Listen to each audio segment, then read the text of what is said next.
At a pre-budget breakfast, the Finance Minister was at pains to reassure New Zealanders he's a good economic manager. More than 3/4 of the country don't think the government has done enough to manage the cost of living crisis. Here's political reporter Amelia Wade.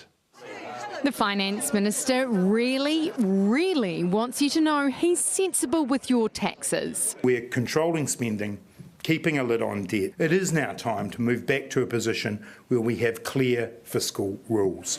After a cuppa, Grant Robertson's set to getting Kiwis to swallow his pitch for what he says is a disciplined budget. He switched up how we measure debt, given himself 2 new fiscal rules and given New Zealand a new debt ceiling, 30% of GDP. The debt ceiling is not a target, and we are tracking well and truly under it. It looks very clearly to me, and while we've just done a cursory read of it, that he still remains very much addicted to spending. Have you curbed your so-called addiction to spending? Well, what I've done is continued what I've been doing since I've been the Minister of Finance, which has been careful and balanced in what we do. But our Newshub-Reid research poll shows Kiwis want the government to do more on the cost of living. We asked, do you think the government has done enough to address the cost of living crisis? 15.2% said yes, while 77% said no, do more. But this is where it will sting for the government. Only just over a quarter, 26.6% of Labour voters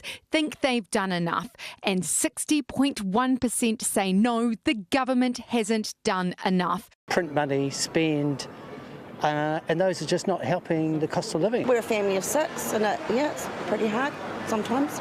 But the budget won't make it easier. There will be nothing in the budget for the cost of living. I'm not announcing the budget today, but I've been very clear about the priorities. And to be clear, those are... The budget's focus is around the health reforms and around climate change. The Finance Minister, who is at pains today to paint himself as a stable economic manager, also pushed out when New Zealand will be back in surplus by another year because of the Ukraine crisis and massive inflation, ripping that band-aid off ahead of budget day in 16 sleeps.